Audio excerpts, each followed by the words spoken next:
Tonight on Bridge City News, we asked Lethbridge residents their thoughts on masks becoming mandatory.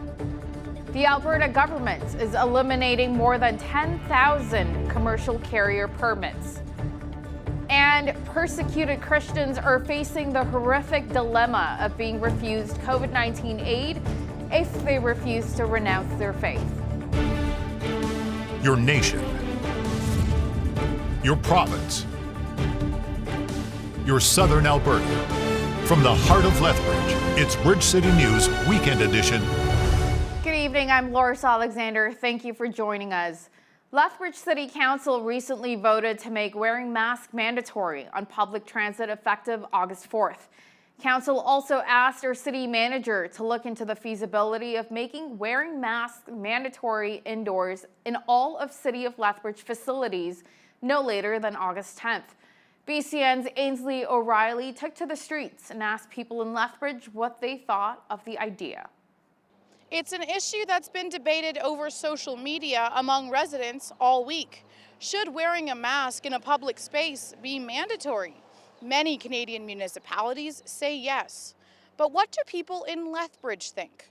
On Tuesday, I had the opportunity to ask around, and the overwhelming majority of people who I talked to say that wearing a mask should be mandatory. It's not just, this is not personal, it's for everybody. We're all in this together. It's not just one nationality that's passing it around, it's everybody's safety. Oh, for sure I would. You know, I think there's probably some reasonable value in that for the safety's sake. I know I don't have one on because I hate the things, but you know, if the city said, or the province said you have to have it on, you have to have it on. Maybe we could save a few lives, right? I don't think I'd want to do it unless I had to do it. Like if I was forced, I think it's not my favorite thing to do. But like I said, I would do it if I had to. We're at a grocery store, like you're closer to people, and I think it's just more better for protection wise if you wore it at a grocery store rather than outside where you can keep more distance from people. The Alberta government is eliminating over 10,000 commercial carrier permits as a way to cut red tape for truckers. Commercial carrier trucks in Alberta have to match a specific size, weight, and limit. Alberta truck drivers have to obtain permits in Alberta for equipment that is allowed in many other jurisdictions. Al Nelson is the dispatcher at JVD Trucking, and he says that this new information is great news for the trucking industry. Well, it impacts us because it's time consuming for permits that really are not needed. Everybody's running similar equipment in our type of business, and we need permits for lift axles and tack permits for this county and that county, and so it takes away a lot of clerical stuff from us. As far as a cost saving, I wouldn't want to put a number on it, but there is a cost saving because it's time, and time is money. Well, it's good news, and I believe from what I read, it's supposed to take effect on January 1st, and I believe all of our permits expire on January 1st or December 31st, so it's going to save some time right away, you know. Alberta boasts over 25,000 commercial carriers and over 136,000 commercial vehicles. When you think of sprint cars, your mind might conjure up fast cars and long oval race tracks with cheering crowds. As Micah Quinn explains, for one local sprint car driver, he's made a career off of doing just that. But it's a career which has been more challenged during the COVID-19 pandemic.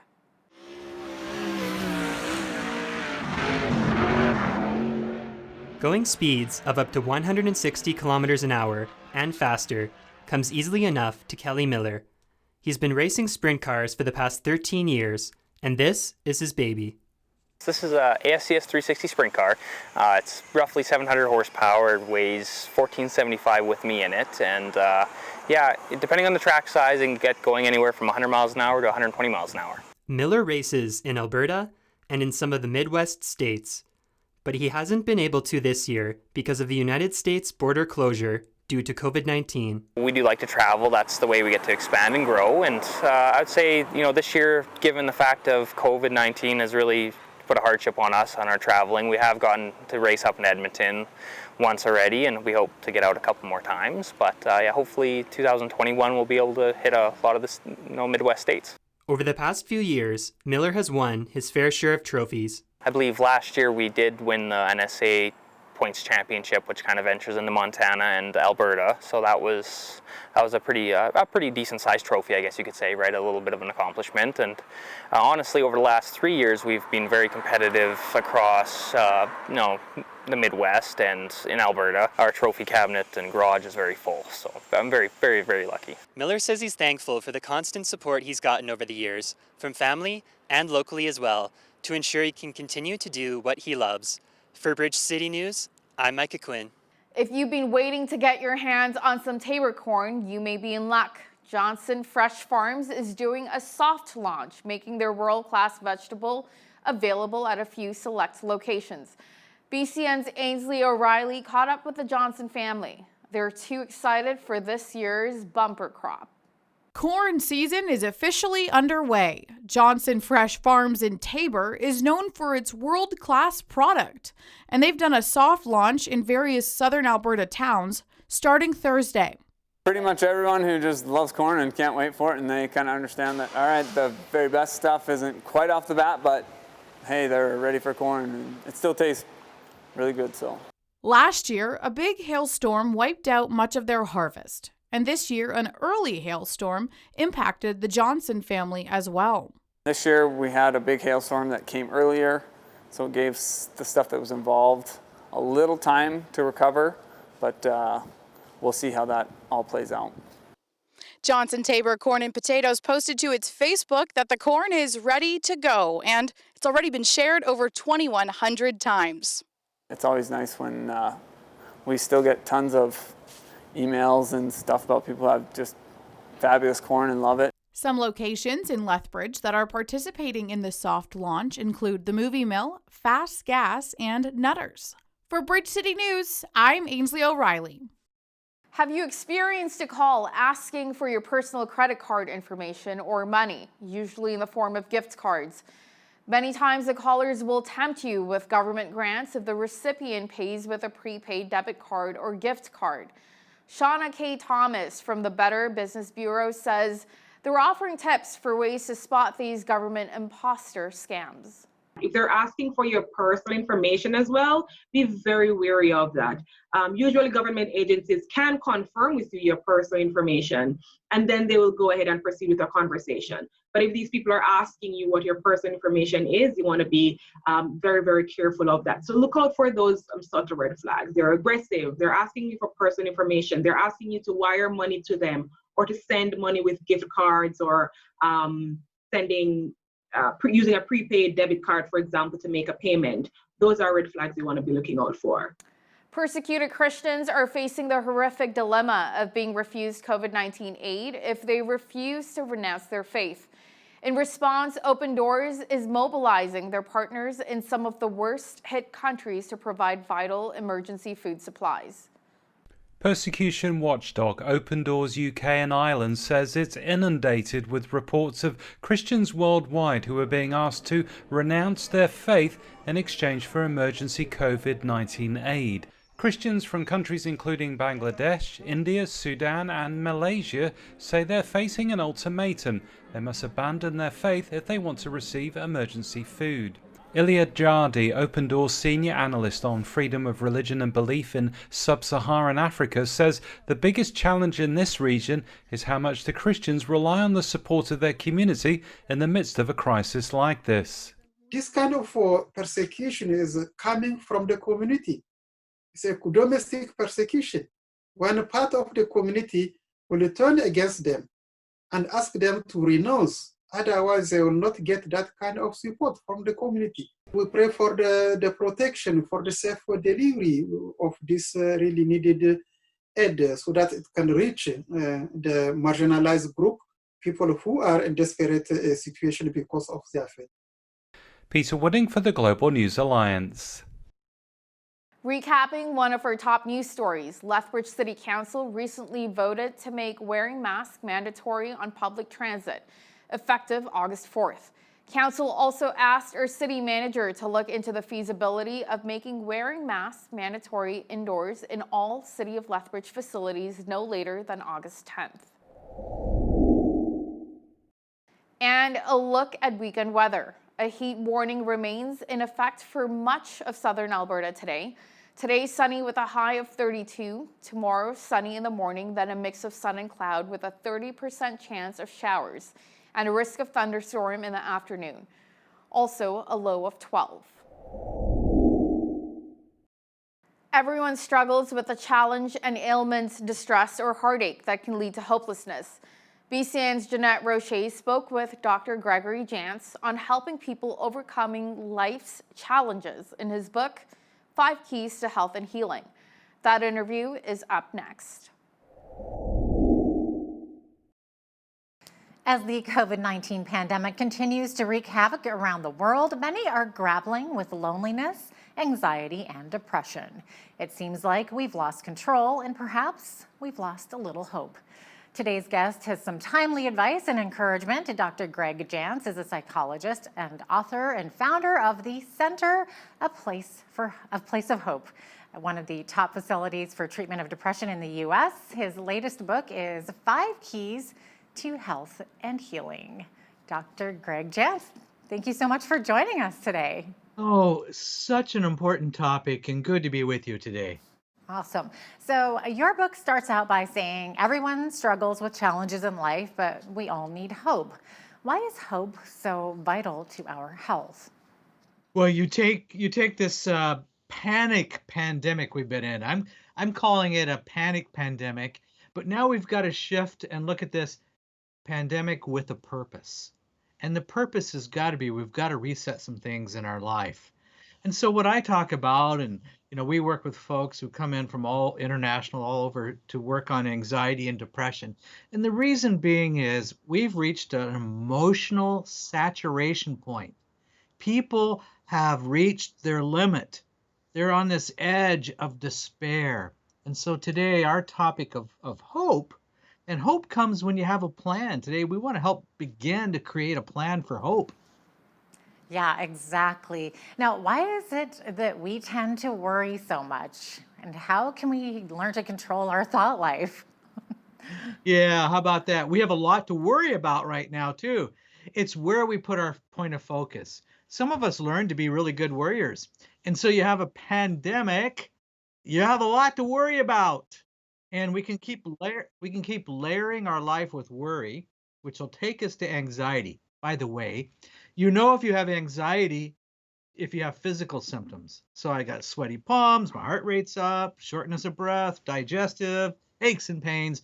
You've got anxiety. So I can take worry and turn it into anxiety, but I need to stop and hit that pause button today and go, okay, what do I really need to change? Well, one of the things we've got to change is how we think. And we need to learn, what's it mean to renew our thinking? What's it mean to begin to put the truth in? Because worry and anxiety, it distorts reality. Yeah, I think a lot of people are going through that right now too, especially with everything that's going on. Yeah. Now, you suggest in your book that gratitude or a thankful heart is actually an antidote for toxic thinking. How so? Yes, gratitude. What an interesting word at this time. You go, I don't have much to be thankful for. And we get into that thinking mode. What if the next 30 days you decided, I'm going to live a little differently. I'm going to start my day with 3 gratitudes. 3 gratitudes. I'm going to write down, I'm going to create a gratitude journal. Here you go. I'm going to start today. I'm going to write down my 3 gratitudes every day. And just maybe it's something really simple, which is usually the best gratitudes, but notice over time that gratitude begins to change our perspective. Gratitude moves us from being self-absorbed to we begin to see, well, maybe there's others I can be of help. Gratitude begins to create something called optimism. Optimism means I have hope. I'm looking towards the future. So let's create more optimism right now.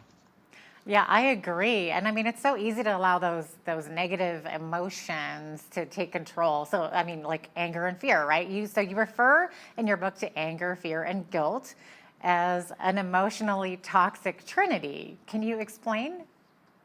Oh, yes. Anger, I call them the 3 deadly emotions. Anger, fear, and guilt.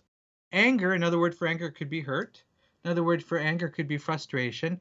Hey, by the way, we have a lot to possibly be angry and frustrated with right now. But as we start looking and going, oh, okay, am I going to be ruled by anger and hurt? Maybe I need to figure out some forgiveness here. So there's anger. If I'm going to be healthy, I've got to learn how to deal with anger and frustration. The next one's fear, worry, anxiety. Fear is the great paralyzer. Fear keeps us in a place of paralyzation. We don't take much action. We're afraid. We hold inward. That's fear. And then there's guilt. Guilt can be usually shame. I feel like I'm defective. I'm not good enough. Something's wrong with me. So we've got to figure out, to be emotionally healthy, anger, fear, and guilt. Wow. Now, during this COVID-19 pandemic, so many have had to live in isolation, unfortunately. Now, how does this impact our health and wellness? Yeah. So we take quarantine, and I'm doing this because quarantine holds you in, confinement, and we mix this with it's too long. Quarantine that lasts too long ends up creating more and more anxiety and depression. So really, what we're preparing for is we have a mental health pandemic.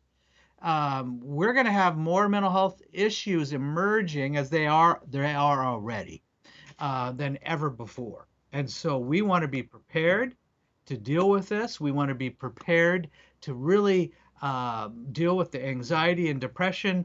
It's going to be, I think we could say right now, anxiety is an epidemic. Who don't you know who's struggling with some anxiety and everything that's going on? So that's why, my mission is, and our mission here at the Center, A Place of Hope, is to change lives for good, to equip you with God's help. We don't know exact outcomes, but we know that we can change our perspective. We're going to use this as a time to reset. Reset means, okay, I don't like what I'm in, but I'm going to grow. It's going to be a pandemic with a purpose for me. I'm not going to be defeated by this. Wow.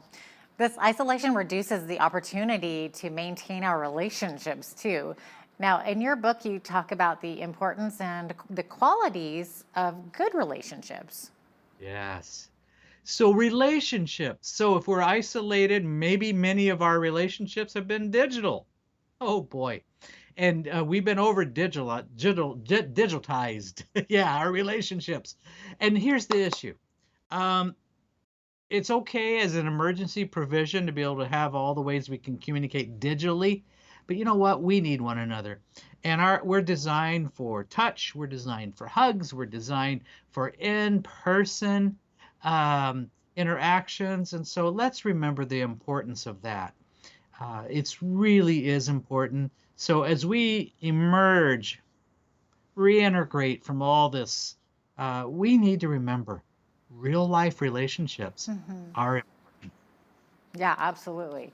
Now, of course, speaking of relationships, you believe that it's important to have an accountability partner. So what exactly does this mean? Well, if we're going to keep growing, and we've come through a mode where we've been shocked and traumatized by everything, and things felt like out of our control, and now we're moving into this growth mode. It's a mode that says, well, in order to keep growing, I need accountability. I just can't say, hey, I'm going to go out and do my 20-minute walk a couple times a day. Well, who are you holding that standard with? So we all need one another. Yeah, it helps us to stay on track, doesn't it, right? Yeah, 100%. Now, you mentioned a daily walk. So you're a psychologist, not a fitness trainer, obviously, but you say that physical fitness is very important to maintain emotional health. Makes sense. Oh, we've got to keep the movement up. Movement is so important. Movement and water. Have your water, okay? And one of the things, when we get full of anxiety, we tend not to drink our water. We tend to drink other things. So keep water up, keep movement up. The difference over time, it's just not one time. The difference over time will make a big difference. I'm so glad now they have those flavored waters too, because water's not my favorite. It definitely helps me get the water Come on, in. Let's have your water today. Good advice. Now, I wonder how many people will continue to isolate even after the restrictions are lifted simply out of fear. What's your advice on this? Don't let fear keep you paralyzed. Fear distorts reality. And maybe you need to test the waters. But we have been conditioned during this period to feel fear. There's the fear of the what if. So what if? What if this virus comes back? What if? And so we have all these potential what ifs that can create fear. So just as fear is kind of contagious. If we're afraid, we all kind of run together. Remember, courageousness is contagious. So let's be courageous. Let's create a positive direction. Now, I don't mean that's super easy to do, but we can do this together. Let's be courageous. Yeah. Sounds great. It's just hard to practice sometimes, isn't it? Oh, sure. Now, in your book, you talked about the fact that God is in control, even while so much of our lives are out of control these days, especially. So how can we learn to actually embrace this and be at peace with that? Yeah. Here's what we need to know. It's a real test of faith. I'm going to decide fear or faith. And I got to keep deciding on this faith side. But one of the things is we're going to see, and I've seen it personally, we're going to see, wow, through all this, through this sheltering, God has been my shelter. God has been my shelter. And I'm growing through this. And every time in biblical history that God has sheltered someone and people have been sheltered, there's been a victory. So let's be on the victory outlook, shall we? Yeah, good idea. Now, is it possible that God sometimes allows us to face uncertainty so that we learn to build our faith and trust in Him? Yeah, that's why I say, well, how about this? Pandemic with a purpose. The purpose is I'm walking through some things that may be extremely stressful, may be really rough. I'm walking through those. Let's keep it up. Good advice, absolutely. Thank you so much for joining us today, Dr. Jans. It was such a pleasure to have you on our show. Nice to be with you today, and let's just say it, there is hope. The environment has made many worldwide headlines. Joining me now to discuss the issue is Dr. Kelvin Beisner, national spokesperson for the Cornwall Alliance, a group made up of natural scientists, economists, and theologians. Dr. Beisner, welcome to the show. We are so happy to have you on today. Well, thank you very much. It's great to be on the program with you. All right, and I should have mentioned to you, you're joining us from Memphis, Tennessee, correct? Yes. Okay, excellent. Now, since this is right up your alley, why don't you tell us, in your opinion, what makes a true environmentalist? Well, I think a true environmentalist is simply somebody who thinks, I want to make my life the kind of life that leaves the earth a better place than when I entered it. We put it this way, that as Christians involved in this, we take very seriously the instruction from God to human beings in Genesis 1:28. We are supposed to be fruitful and multiply, fill the earth, subdue it, and have dominion over it, or rule it. But we don't want that ruling, that dominion, to be abusive, to be exploitative. Rather, we want it to reflect the way that God rules his creation. And what we see in the earlier verses of Genesis 1 is that God makes everything out of nothing. He brings light out of darkness, order out of chaos, life out of non-life, great variety of life. He instructs all the different forms of life to be fruitful and highly fecund. This is the kind of thing that we should be doing ourselves. So we describe this godly sort of dominion as men and women created in God's image, working together to enhance the fruitfulness and the beauty and the safety of the earth to the glory of God and to the benefit of our neighbors.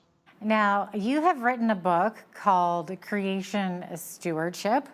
evaluating competing views, in which you mentioned in that book that it's dangerous to put people or celebrities on a pedestal, such as someone like Greta Thunberg. So why do you say that? Well, frankly, we need to actually know a lot about what it is we talk about when we pretend to give other people advice. And too often, celebrities, whether it be someone as young as Greta Thunberg, who began speaking out on these things at age 16, or Hollywood celebrities, many of them really, frankly, have never learned in great depth about these issues. I've been studying these issues since the mid-1980s, so it's 35 years in this, and even so, there are parts of this where I would not seek to speak out as an expert. I realize the limits of my own knowledge.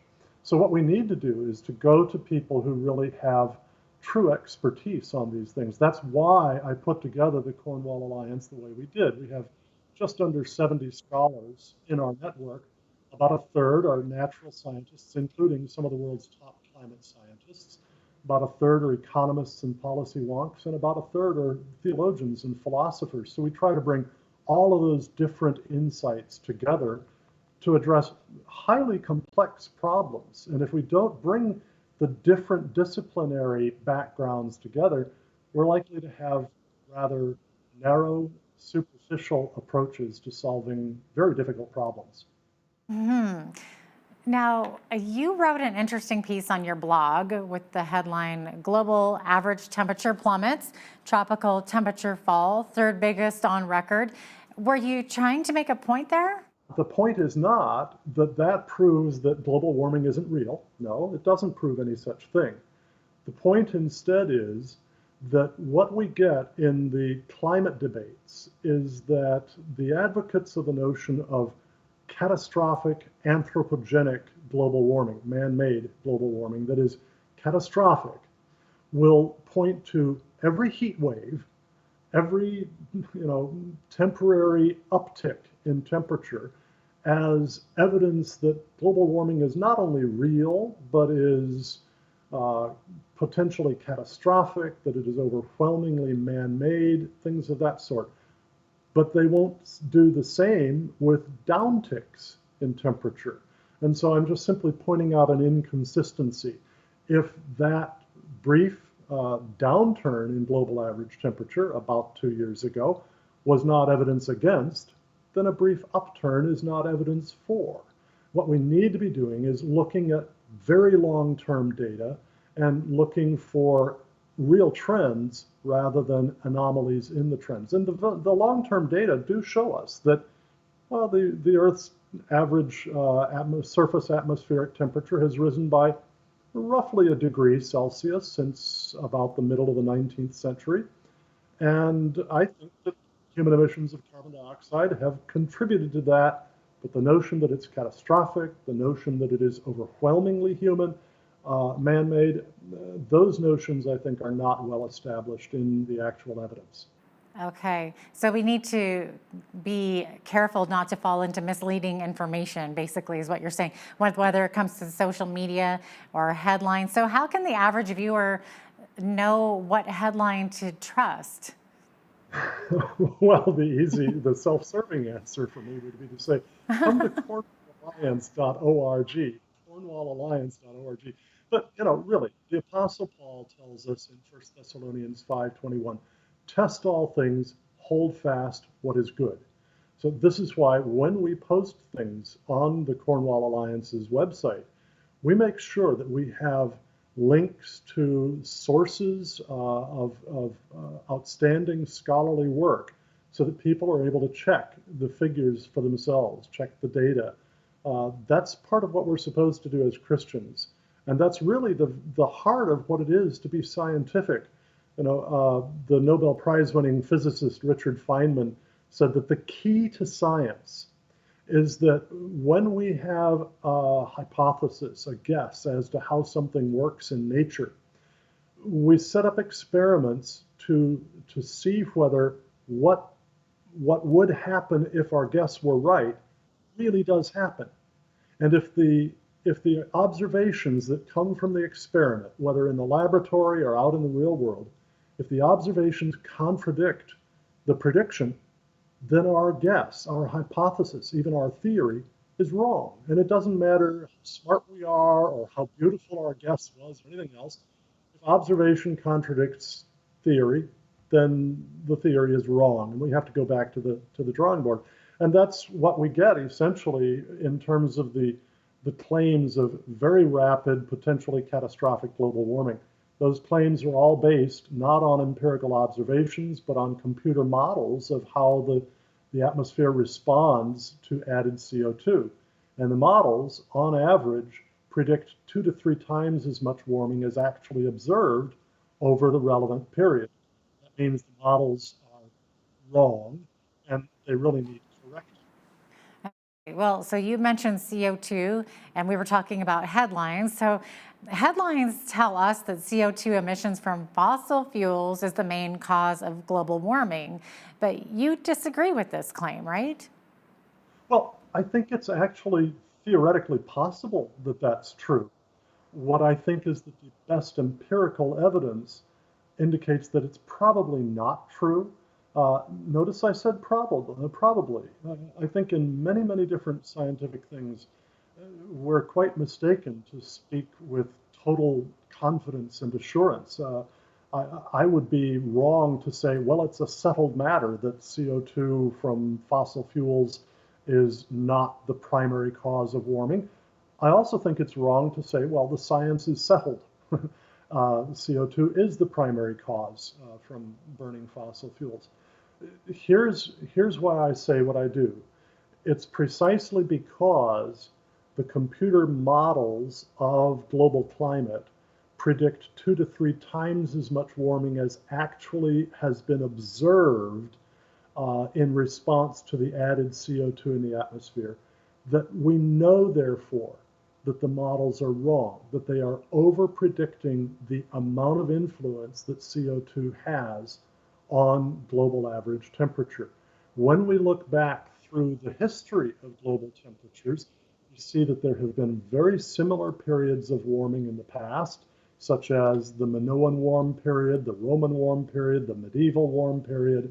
We've also seen cooling periods in the past, and the interesting thing is that although there is a correlation between temperature and CO2 content in the atmosphere, the correlation is the opposite of what you would think it would be if CO2 were the control knob for temperature. That is, temperature changes first, CO2 changes later. And the reason for that is that as the ocean warms, it outgasses CO2. Ocean water contains CO2. The warmer it is, the less CO2 it keeps in mixture. The colder it is, the more CO2 it holds. So as the temperature changes first, the CO2 follows. Wow, you are very much a scientist, I could tell. Now, I don't know how it is in the US. I know that our federal government here, and you're probably aware of this, but our federal government here is requiring that all provinces put a carbon tax into place. Do you think that this will produce any positive results? No, I think it will not produce positive results. And the fundamental reason is this, that a carbon tax assumes that adding carbon dioxide, and by the way, it's very deceptive to speak of it as a carbon tax because carbon is an element, and in its solid form, it's a black nasty dust, and it can be a problem. Okay, carbon dioxide is not carbon; it is carbon plus 2 atoms of oxygen. It's an odorless, colorless gas that is non-toxic at concentrations 20 times what they are in our present atmosphere. And it is absolutely essential to life. Plants need it for photosynthesis. And the more of it there is, the better plants grow. So treating carbon dioxide as a pollutant is actually, I think, quite the opposite of what it really is. The more CO2 there is in the air, the better plants grow, and that means there's more food for everything that eats plants or eats something else that does eat plants. So the result is a huge increase in crop yields around the world. This has been studied in literally thousands of peer-reviewed studies showing that we have seen an increase in crop yields measured in terms of about $3.2 trillion of extra food from 1960 to 2012, and we can expect about another $9.8 trillion worth of food just because we've added CO2 to the atmosphere from 2012 to 2050. So you don't tax something that you want more of. You reward it instead. So no, a carbon tax would not be a good idea. Oh, wow.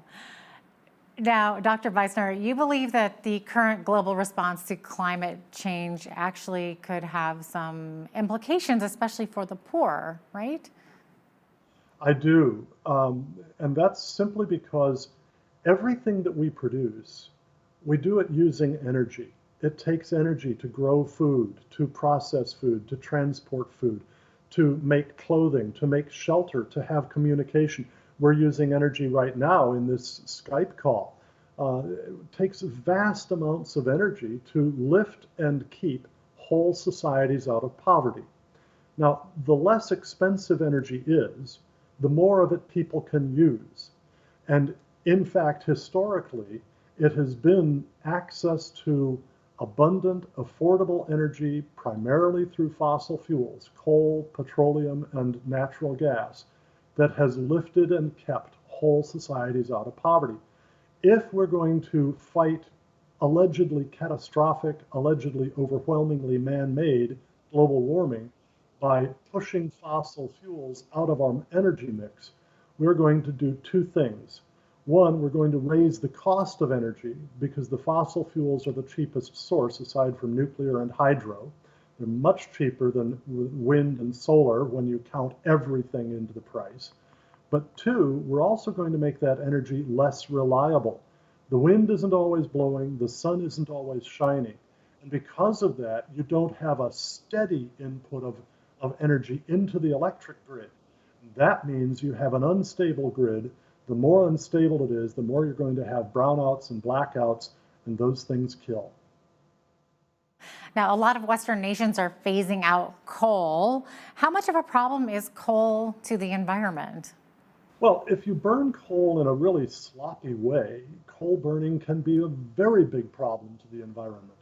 But in all developed countries, we have adopted ways of burning coal to generate electricity that are extremely clean. And essentially, the only thing that comes out of the misnamed smokestacks of coal-fired generating plants in developed countries is water vapor. It's just simply steam from the turbines and the cooling towers. Nothing else comes out. So coal can be badly used, and sometimes it is in very poor countries. And yet the interesting thing that happens, and we see this through the history of our environments and of our economies as well, is that even while air pollution rises in the early stages of economic development, as countries begin to use coal and can't yet afford the very, very highly efficient ways of using it, even while the air pollution rises, life expectancy rises too.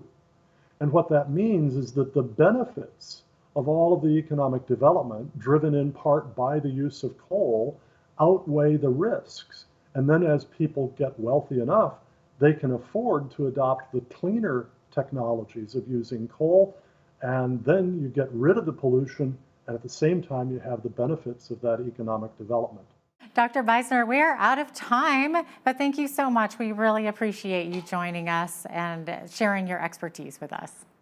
Well, thank you very much, and your listeners can learn more at cornwallalliance.org.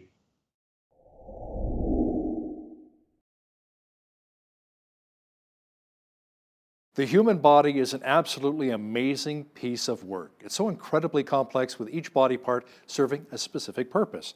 Joining me now to talk about this further is Philip Yancey, a best-selling author, and the book we're focusing on today is Fearfully and Wonderfully: The Marvel of Bearing God's Image, available at philipyancey.com. Philip, welcome to Bridge City News. Thank you, Hal. Now tell me a little bit more about your book. Is this a revised version of your writings with the late Dr. Paul Brand? In a way, it is. We actually wrote those books originally about 35 years ago, and a lot has changed in those years. Science has changed. DNA had just recently been discovered when we were writing those books. Medicine has changed. Readers have changed.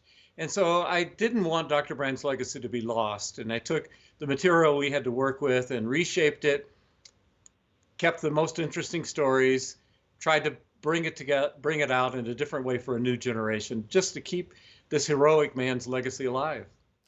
Now, you know, the title of the book itself is quite thought-provoking. We're actually God's image bearers. We are. And when I think about that, what is an image? An image is something that reminds you of something else. So we have a phrase, for example, I don't know if you have this in Canada, you can look at a baby and say, oh, he's a spitting image of his father. Sure. Oh, yeah. Yeah, you've heard that. Okay, I don't know why they call it spitting, but anyway, what they mean by that is when you look at this baby, it reminds you of his father. And I think that's what we as Christians, as followers of Jesus, are supposed to do. We're God's image bearers, so that when people look at us, look at our behavior, look at how we respond, they'll say, oh, that's different. I wonder why they're acting in that way. Well, they're image bearers of God because God is like that. So that God causes the rain to fall and the sun to shine on good people and bad people alike. Jesus said, love your enemies. It's counterintuitive, but that's the way God is. So you should use your life to show people what God is like. Now, Philip, the Bible speaks of the human body quite often, sometimes as an analogy with the church, the body of Christ. Can you share a bit more about this? Yes, Paul uses that phrase, body of Christ, about 24 times. And it's a pretty beautiful metaphor. Jesus had a body. Christ's body was here on earth for roughly 33 years. But then he left. And he said, people aren't going to have me to look at anymore to decide what God is like. So it's up to you. You are to be my body, your hands, your feet, so that when there's sadness going on, when there's a disaster, catastrophe going on, I want you to be my representative, my hands and feet, the body of Christ in this world. Now, you talk a bit about homeostasis and how it works in the human body. What can we really learn from this in keeping church unity flowing? It's a beautiful phrase, and you can see it. Well, I live at altitude. I live in the Rocky Mountains. And when people visit me and they carry their suitcases up the stairs, you can see them breathing hard and panting. And all day long, every time we change activity, our body adjusts. It increases the heart rate, it increases the breathing rate, it increases perspiration. It's got this lovely program going on inside us, subconscious. We're not consciously controlling that. Your body just does it automatically. And it's all to keep the entire body working smoothly as a well-oiled machine. Every little part works together as directed by the head. And that's an analogy of what we should be doing as Christ's body. We take our directions from the head, but we all have different parts, different roles to play. And if we do that, if the body functions as a whole, then we indeed are bearing the image of God. Any thoughts on how these principles you just mentioned need to come into play when we look at the current global situation with the deadly viruses and how we're responding to them? Oh boy, I could talk for a long time about that. We're all kind of stunned in a state of, it's easy to get fearful, it's easy to get anxious. And that is actually a time when the church, the body of Christ, can exercise the calmness, the peace that we have because we have resources, we have spiritual resources and faith that will see us through times like that. The doctor I co-wrote these books with, Dr. Paul Brand, used to say that a healthy body is not a body that doesn't feel pain. He worked with leprosy patients who don't feel pain, and they destroyed their own bodies because they lacked that protective instinct. He says a healthy body is a body that feels the pain of the weakest part. And that's what we should be doing as a church. Here I am in America, we've got these inconveniences. We can't go out to restaurants. We can't go to concerts. There are a lot of things we can't do. I got a letter the other day from my translator in Iran describing their scene where They have well over 1,000 people, several thousand people dead. They can't trust the government. Everybody's going around in masks because of sanctions. They're out of basic medical supplies. And it was convicting to me to realize, I think I've got problems. Iran really has problems. And we in the church should always reach out to those weakest parts where pain is most occurring and bring the kind of comfort and hope that we have. Now, God gave human beings 5 senses in total, including the sense of touch. Why is touch so important? I don't know if it's still true. When I was originally researching touch years ago, it was the longest entry in the Oxford English Dictionary. It's so important that we use that word more in different ways than any other word in the dictionary. And the people who have leprosy demonstrated to me the importance of touch, because nobody would touch them. In fact, in India, they were called untouchables, and they would go for months without human touch. And then suddenly somebody would reach out with their own skin, with their own hands, and touch them. And Dr. Brand said he'd often see leprosy patients burst into tears because they had never felt that basic human contact. And we're learning in the middle of this coronavirus episode going on, we're learning how important touch is, because we're told we have to keep a 2-meter distance from someone around us, and we're going to feel a touch deprivation before too long. I think we're going to miss that human touch, that human quality. That if you don't touch a baby, we've seen in the orphanages in Romania, places like that, if you do not touch a baby, that baby won't develop. We need human touch just to be fully mature human beings. You know, it's true. And when a lot of times we get together with people, friends or people we meet for the first time, we want to shake their hand, or family members, we want to give them a big hug. But now it's all about social distancing. So the world has changed somewhat right now. Now, we sometimes wish that God had not given us the sensors to feel pain. But Philip, pain does have a redemptive purpose, does it not? It certainly has a protective purpose. Dr. Brand was the one who finally proved that virtually all of the damage that we're familiar with in images of leprosy patients comes about because they lack pain.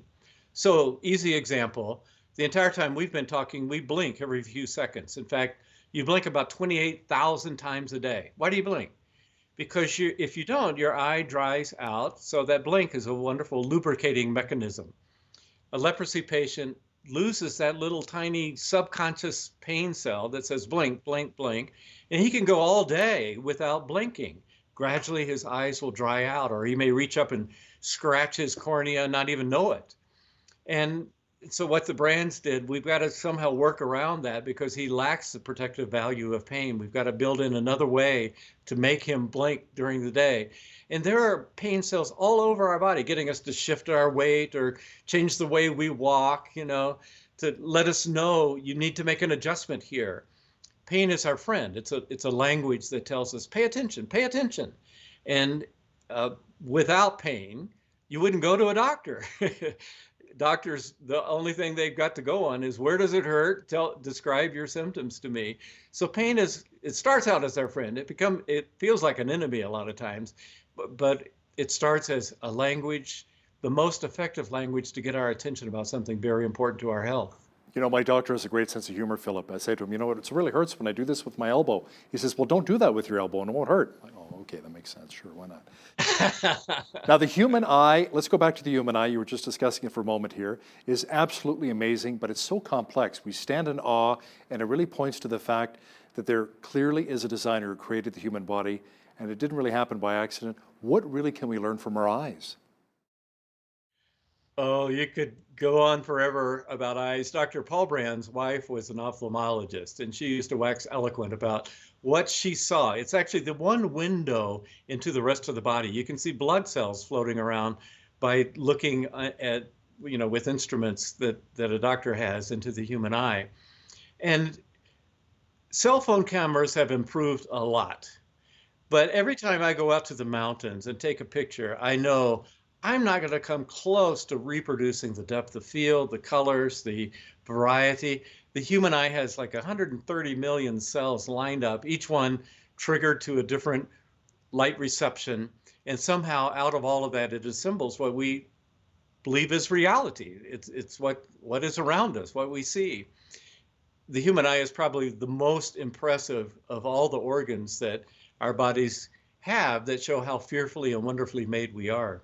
Now let's talk a bit about the function of the brain and how it really relates to the church. The brain is actually kind of isolated and insulated from the rest of the body.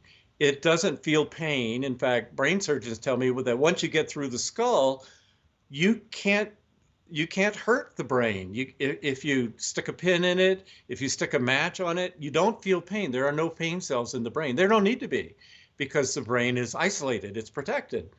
So the brain takes that insulated place and somehow listens to everything going on in the rest of the body, all the millions of nerve cells, the senses that we have, and out of that makes determinations of what needs to be done.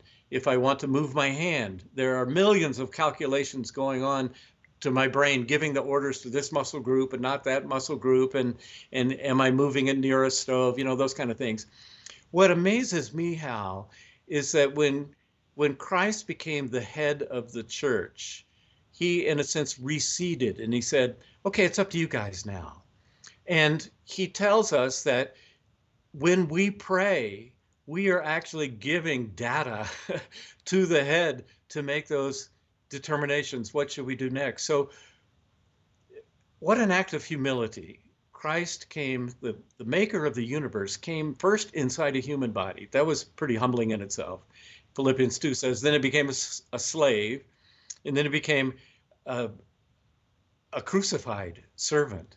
What an amazing humiliation. But even more than that, he receded and said, okay, you are my body now. God's reputation, my reputation rests with you. And I'm going to take kind of a backseat role here. You are the ones, you are the censors on earth to tell me what needs done, what needs doing. And then I will, through my spirit, make sure the rest of the body attends to that. It's an amazing act of humiliation, really, that God took on. Now, we also cannot live without blood. It is truly our life source. What can we learn about this in a spiritual sense? Dr. Brand's reflections on blood really transformed my view and understanding of communion. Almost every denomination does celebrate it. Some call it a Eucharist or a Mass or Lord's Supper.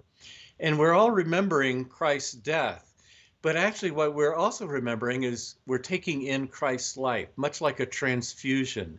In fact, Jesus used the analogy of grapevines. And he said that if you're disconnected from the vine, those grapes are just going to shrivel up. They're not going to have any life. It's important to keep that fluid flowing to connect you to the vine. And when I go to communion now, I do reflect on Jesus' death, the sacrifice that he made, but I also take it in as a sign of life, much like a blood transfusion. A blood transfusion can actually take a person who is on the verge of death and bring them back to life.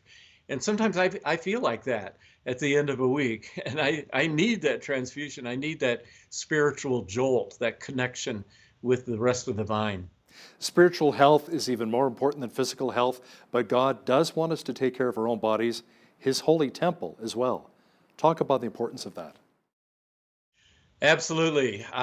One reason I moved to Colorado is because it's such a healthy state. In fact, usually it's mentioned as the skinniest state of the 50 United States. And we have so many ways so much emphasis on health here. We've got the pure air. We've got so many ways to do exercise, both in winter and in summer. And obviously, God honors the human body because God took on God's own self, became a human being, took on a body of flesh just like ours. And Paul said, we should be athletes for God, really. In the same way we exercise to keep our bodies healthy, the more we are fit, the more we can contribute to the body of Christ as a whole. I think of there people on the front lines, missionaries, people who are on relief crews, medical workers right now around the world, many of them Christians, many of them missionaries, even working on a coronavirus. They need health to help the others of us stay healthy, especially those who are ill. So we express our spiritual gifts always through our own bodies. That's all we've got to express. So keep the physical body healthy, and you can exercise your spiritual gifts better. It's funny how you talk about being close to the mountains. Here in southwestern Alberta, we like to get our Rocky Mountain High as well. Philip Yancey, author of Fearfully and Wonderfully, The Marvel of Bearing God's Image. Thanks for joining me today from Colorado. It was my pleasure, Hal. On behalf of all of us here at Bridge City News, I'm Hal Roberts. God bless, and thanks so much for watching.